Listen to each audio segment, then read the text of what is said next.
The great chamber stretched across 3 kilometers of orbital space and housed the most powerful beings in the known universe. 340 species had sent their representatives here to the Chamber of Stars, and each one held the fate of billions in their hands. Admiral Cathvorin stood at the central platform with his 4 eyes scanning the assembled delegates, and his gray-scaled skin reflected the light of 1,000 holographic displays. He was the supreme commander of the Dominion fleet, and today he would ask the galaxy to authorize the largest military operation in recorded history. Honored representatives of the Galactic Conclave. He began, and his voice carried through translation devices to every corner of the massive structure. I come before you with evidence that demands immediate action. He activated the main display, and a blue planet appeared in the center of the chamber. Earth, the humans called it home, and they had crawled out of its oceans millions of years ago and learned to walk and talk and build and dream. They had discovered fire and invented the wheel and split the atom and reached for the stars. All of this had happened in what the galaxy considered an embarrassingly short time. 300 years ago, our long-range sensors detected their first radio signals. Cathvorin continued. We watched them survive 2 world wars, and we watched them avoid nuclear annihilation, and we watched them unite their fractured nations under a single planetary government. The display shifted to show human expansion routes, spreading outward from Earth like the branches of a growing tree. 80 years ago, they developed faster than light travel, and since then they have colonized 17 star systems and established permanent settlements on 43 worlds, and their population has grown from 8 billion to nearly 50 billion. Murmurs rippled through the chamber, and the Vareshi delegation exchanged worried glances. Through their crystalline bodies and the insectoid, Cricks clicked their mandibles in agitation. At their current rate of expansion, they will reach the borders of contested space within 2 generations, Cathvorin said, and his voice grew heavy. And we all know what happens when aggressive species enter contested space. Everyone in the chamber knew the history. The Rixathi had been a warrior race who conquered 300 worlds before the Conclave united against them and reduced their civilization to radioactive ash. The Morvellians had been clever predators who infiltrated other species through biological manipulation, and they too had been burned from existence. The galaxy had learned long ago that some species could not be allowed to grow unchecked, and the price of hesitation was always paid in blood. I have studied the humans extensively, Cathvorin said. They are violent by nature, and their history is written in the blood of their own kind, and they glorify warfare in their art and entertainment, and they have never known a generation without conflict. He paused and let his words sink into the minds of the assembled representatives. They are also resourceful and adaptable and terrifyingly creative, and they solve problems in ways that no other species has ever conceived, and they turn their own weaknesses into strengths. The Dominion Admiral straightened his posture, and his voice rang with absolute conviction. If we allow them to continue expanding unchallenged, they will eventually challenge us for dominance of this galaxy, and when that day comes, we may not have the strength to stop them. The debate lasted for 6 standard days. Representatives argued and negotiated and threatened and pleaded, and the fate of humanity hung in the balance with every word spoken. Some called for patience and diplomacy, and they reminded the chamber that humans had sent 47 delegations to the Conclave over 60 years, and each one had been turned away without being heard. Perhaps if we simply talked to them, the Melloran ambassador suggested with her soft musical voice, perhaps we could find common ground. Cathvorin shook his head, and his gray scales rippled with frustration. We have tried communication, and their responses are always the same, and they ask for recognition and trade and partnership, and they ask to be treated as equals. And what is wrong with that? The Melloran pressed everything. Cathvorin replied, They have existed as a spacefaring species for less than a century, and they demand to sit alongside civilizations that have sailed the stars for millennia, and their arrogance is boundless. On the seventh day, the vote was called. The question was simple, and it required only a yes or no answer. Should the Galactic Conclave authorize military action against the human species to contain their expansion and neutralize their threat potential? The votes came in one by one, and the display tallied them. For all to see, yes from the Dominion, yes from the Vareshi Collective, yes from the Crick Swarm, yes from the Torvalan. Empire species after species voted to end humanity's ambitions, and not a single voice rose in their defense. The final count glowed on the display, and it read 340 votes in favor and 0 votes against. Unanimous Admiral Kethvorn felt no joy at the result, and he felt only the cold satisfaction of duty fulfilled. The motion carries. The chamber is ancient. I announced military action against the human species is hereby authorized, and Admiral Kethvorn is granted supreme command of all contributing forces.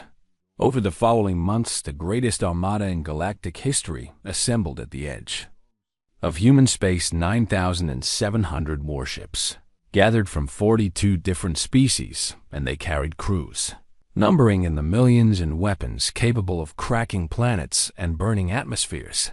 The Dominion contributed 3,000 of their finest vessels, and each one was a kilometer-long monument to destruction. The Vareshi sent their crystal carriers with fighter bays that could launch 10,000 drones in seconds.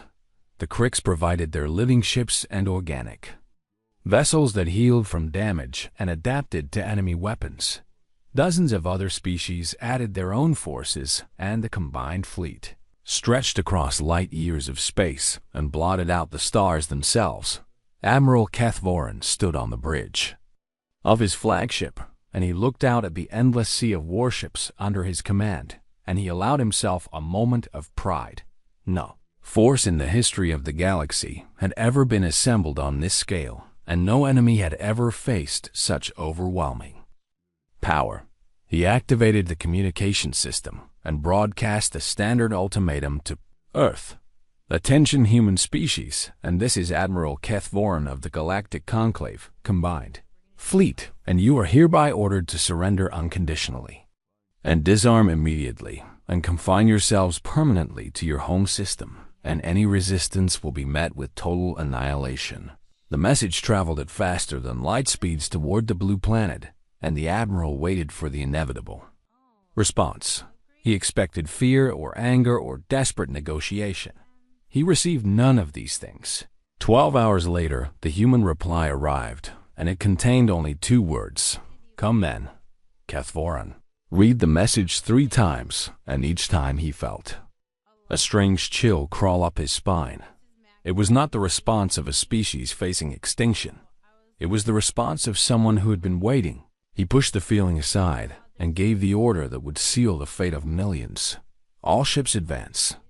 And Formation Omega, and we end this today. The Armada began to move, and 9,700 warships crossed into human space. And none of them understood that they were not the hunters. They were the prey. The combined fleet entered the Sol system like a plague of metal locusts, and they expected war. They found nothing. Admiral Kethvorn stood on his command bridge and stared at the tactical display with growing confusion, and his 4 eyes blinked in sequence as he tried to understand what he was seeing. Report, he demanded, and his voice carried an edge of uncertainty that his crew had never heard before.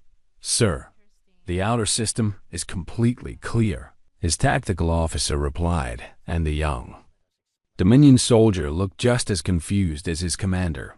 No defensive platforms, and no minefields, and no patrol vessels, and nothing. Kethvorn leaned forward in his command chair, and his claws gripped the armrests with enough force to leave marks. What about their fleet, and where are their warships? Our intelligence indicated approximately 300 vessels of varying capability, the officer said, but we are detecting no military signatures anywhere in the system, and civilian traffic continues normally throughout all sectors. This made no sense, and Cathvorin had commanded fleets for over 2 centuries, and he had never seen a species fail to defend itself. When faced with annihilation, every civilization in the galaxy understood the basic mathematics of survival, and when a superior force arrived, you either fought, or you fled, or you surrendered. The humans were doing none of these things. "Show me Earth." He commanded. The main display shifted, and the blue planet appeared surrounded by orbital infrastructure, and dozens of space stations hung in various orbits and cargo. Ships moved between them in orderly patterns, and passenger transports carried civilians too. And from the surface it looked like any other day in human space, and it looked like peace.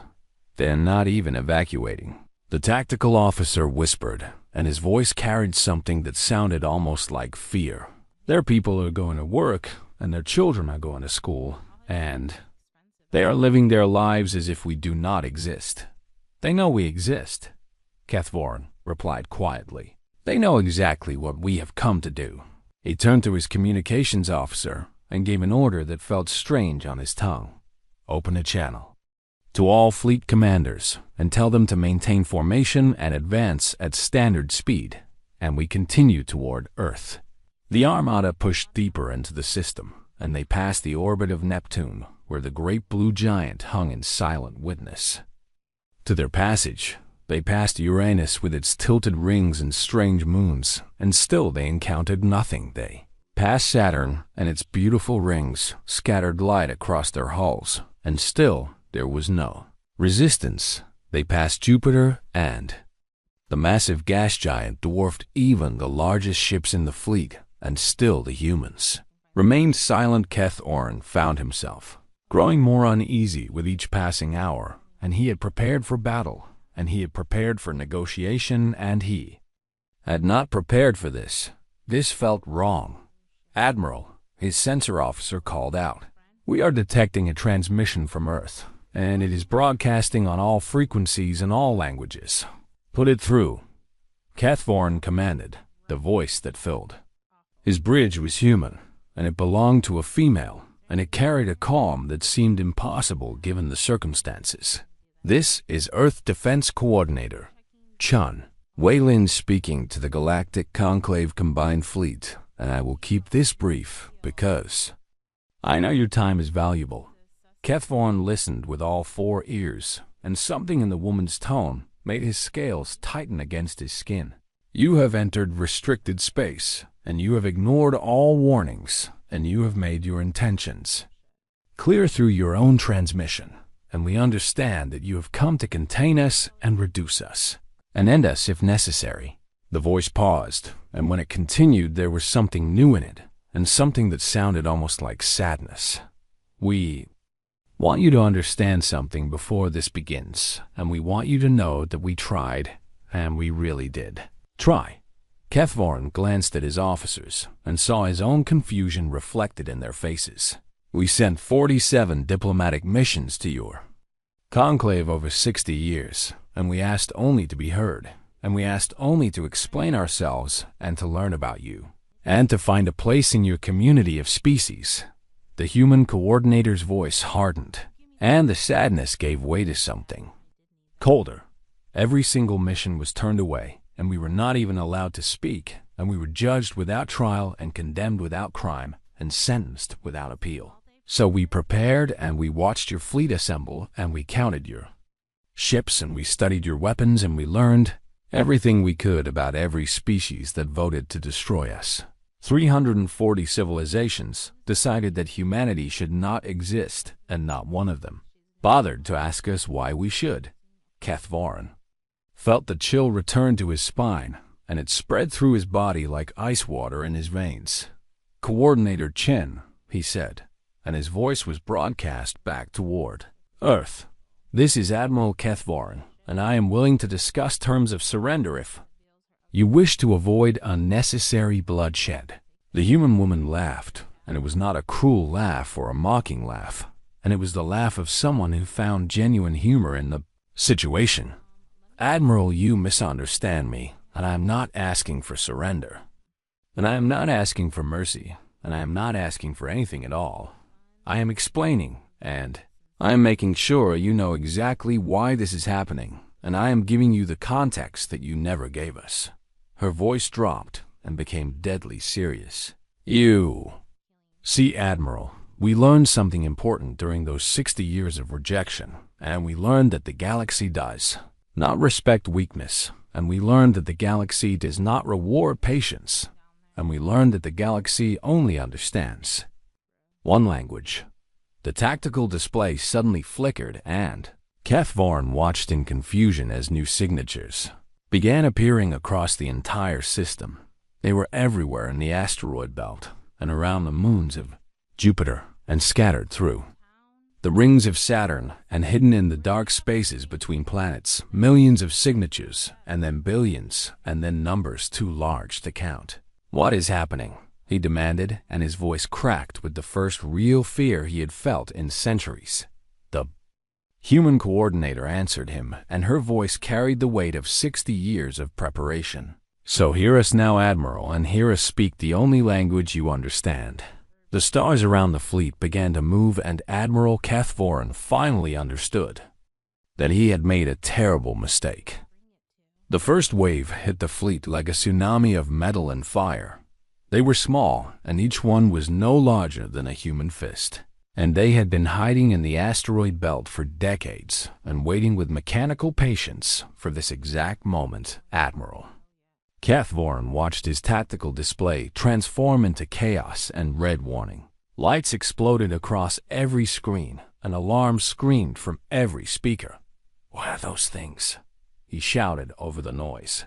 "Unknown projectiles," his tactical officer replied, and the young soldier's hands shook as he worked his console. "They are too small for standard sensors, and we classified them as space debris, and they are everywhere, Admiral, and there are millions of them." The first impact struck the outer ships of the formation, and each tiny projectile carried velocity that defied reason, and they moved at a significant fraction of light speed, and their kinetic energy converted to destruction on contact. The Dominion cruiser Vigilance took 17 hits in the span of 2 seconds, and its shields, which were designed to withstand plasma bombardments and antimatter warheads, simply collapsed under the assault. Cathvorn watched the ship break apart, and its hull peeled away like the skin of a fruit, and its crew of 3,000 vanished into the vacuum without even time to scream. "Return fire," he commanded. "All ships return fire now." But there was nothing to fire at. The hunters were too small and too fast and too numerous. And the fleet's point defense systems had been designed to track missiles and fighters, and they simply could not process targets. So tiny and so abundant. For every 1,000 destroyed, 10,000 more emerged from the darkness. The Veraci crystal carrier, Eternal Light, tried to launch its fighter drones, and the bay doors opened, and the first wave of defenders poured out, and they were shredded before they traveled 100 meters. The Crick's living ship Hunger attempted to adapt, and its organic hull shifted and changed and tried to develop resistance, and it was punctured by so many impacts that it bled atmosphere from 1,000 wounds. Ship after ship fell, and the tactical display became a graveyard of dying signatures, and the screams of crew members filled every communication channel. "This is impossible," someone shouted on the command frequency. "No civilization could build this many weapons." Cathvorn understood the truth in that moment, and it settled into his mind like a weight of solid iron. "They did not build them," he said, and his voice was hollow with realization. "They grew them, and these are self-replicating machines. And they have been multiplying in the asteroid belt since before we knew they existed." The humans had smiled at diplomatic rejections for 60 years, and they had accepted every insult and every dismissal with patience and grace. And all the while they had been seeding their solar system with death. The second wave was different. Ships that tried to flee found themselves caught by something invisible, and their engines failed, and their navigation systems went dark, and they tumbled helplessly through space. "Mines," the tactical officer reported. "Electromagnetic mines hidden throughout the system, and they are disrupting all ship functions. The mines did not explode, and they grabbed, and they held, and they corrupted, and they turned proud warships into drifting coffins. The Tavalan Dreadnought Conqueror, the largest ship in the fleet, tried to power through the minefield, and its massive engines burned at maximum output, and it pushed forward for nearly a minute before its reactor failed, and the great vessel went dark and silent. Cathvorin watched his fleet die around him, and he had commanded military operations for 200 years, and he had never known defeat, and he had never known fear, and he had never known helplessness. He knew all three now. "Admiral, we have lost contact with the Vareshi contingent," his communications officer reported. "The Crick swarm ships are no longer responding, and the Torvalan command ship is dark." "How many ships remain?" Cathvorin asked. And he was surprised by how calm his voice sounded. "Approximately 2,000. And falling rapidly.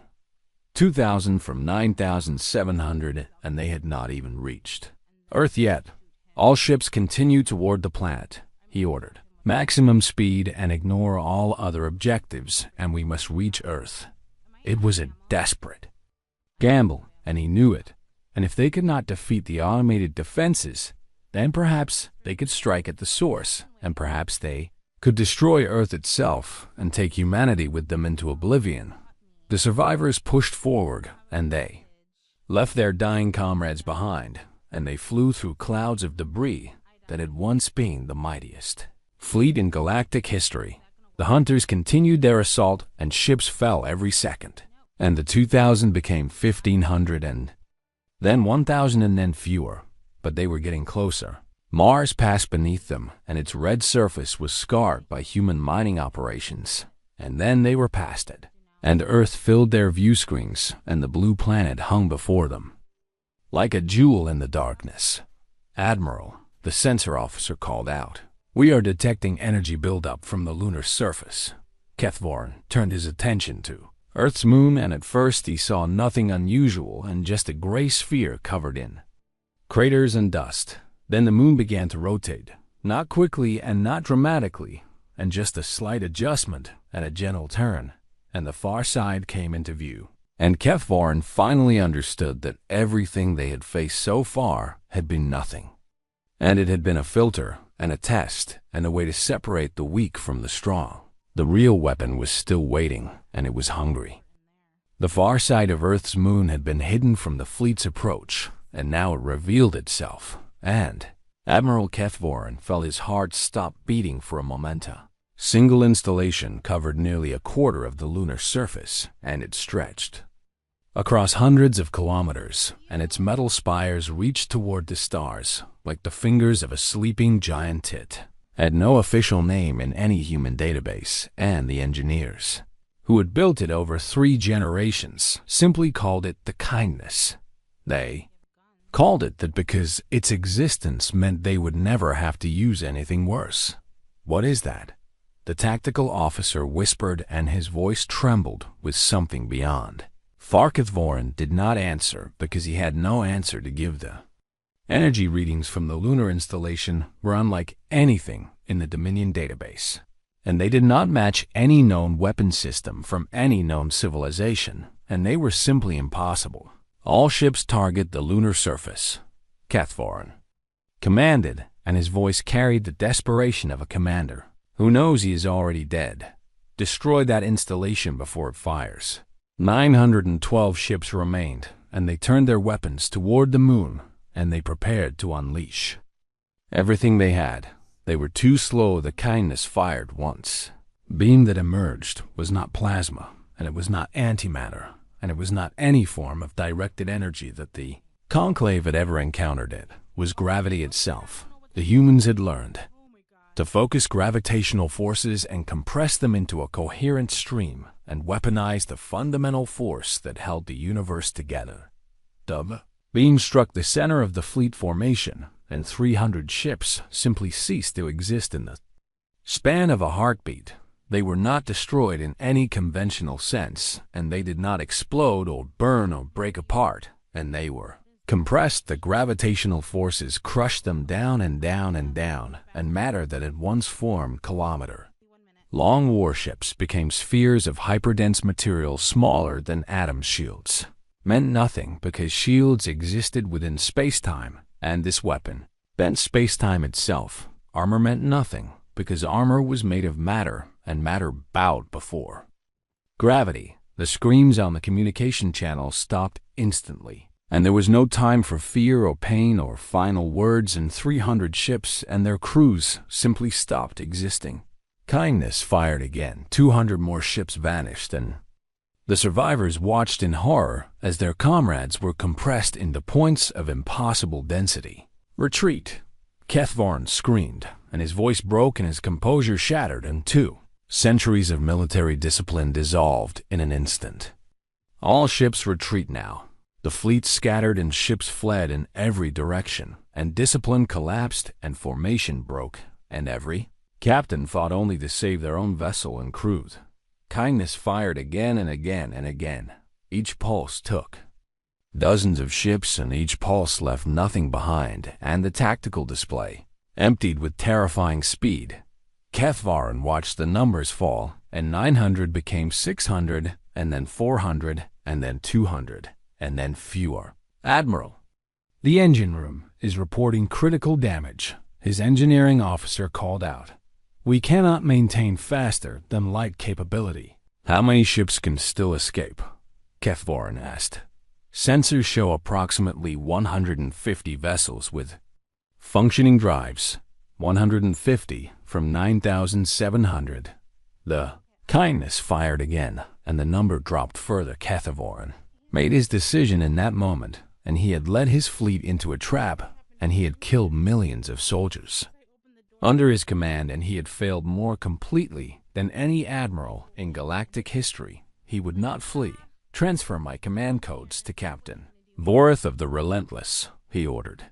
"Tell him to gather all surviving ships and run, and do not stop until they reach conclave space." "Admiral," his first officer protested. "That is an order," Kethvarn said, and his voice was quiet now and almost peaceful.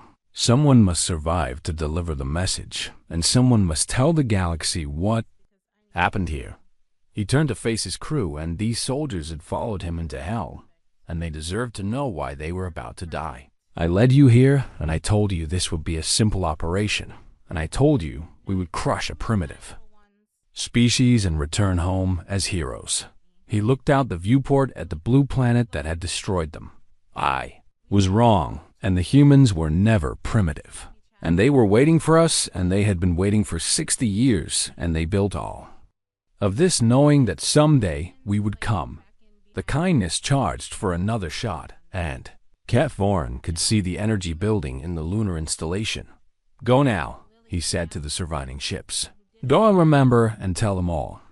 18 ships managed to engage their faster-than-light drives, and they fled into the darkness between stars, and they left behind the wreckage of the greatest military disaster in galactic history. Admiral Kethvarn stood on his bridge and watched the Kindness fire. One final time, the beam reached out across the void, and the Admiral closed all 4 of his eyes and thought of home, and then he thought of nothing, and all the survivors fled through space, and they did not stop, and they did not look back, and they carried with them a message written in the deaths of millions. Humanity was not to be underestimated. Humanity was not to be threatened. Humanity was not to be trifled with. And somewhere on the blue planet below, a woman named Chen Wei-Lin watched the last alien ships disappear from her sensors, did not smile, and she did not celebrate, and she felt only a deep and terrible sadness. "Such a waste," she said quietly. All they had to do was listen. The 18 survivors limped into conclave space 3 months after the battle. Their hulls were scarred and blackened, and their crews were broken, and their captains carried the hollow eyes of soldiers who had witnessed the impossible. The chamber of stars fell silent as they arrived. 340 species watched the battered vessels dock at the orbital station, and they watched the survivors disembark, and they saw the trauma written on every face and in every movement. Captain Vorath of the Dominion cruiser Relentless stood before the assembled representatives, and he had been a proud warrior once, and now he was something else entirely. "Show them," he said quietly, and his voice carried across the vast chamber through translation devices and speakers. The recording began. The representatives watched the fleet enter soul space, and they watched the silence that greeted them, and they watched the human transmission with its calm words and sad voice. They watched the swarm emerge from the asteroid belt, and they watched millions of tiny hunters tear through the mightiest armada ever assembled. They watched ships die by the hundreds, and they watched commanders scream for help that would never come, and they watched the survivors push toward Earth with desperate determination. They watched the moon rotate. They watched the kindness fire. They watched 300 ships compressed into nothing by the first pulse, and they watched the fleet scatter and break and run. They watched Admiral Kath Warren transfer his command and stay behind, and they watched his final transmission cut off mid-word. The recording ended, and the Chamber of Stars sat in absolute silence. For 3 days, nobody spoke.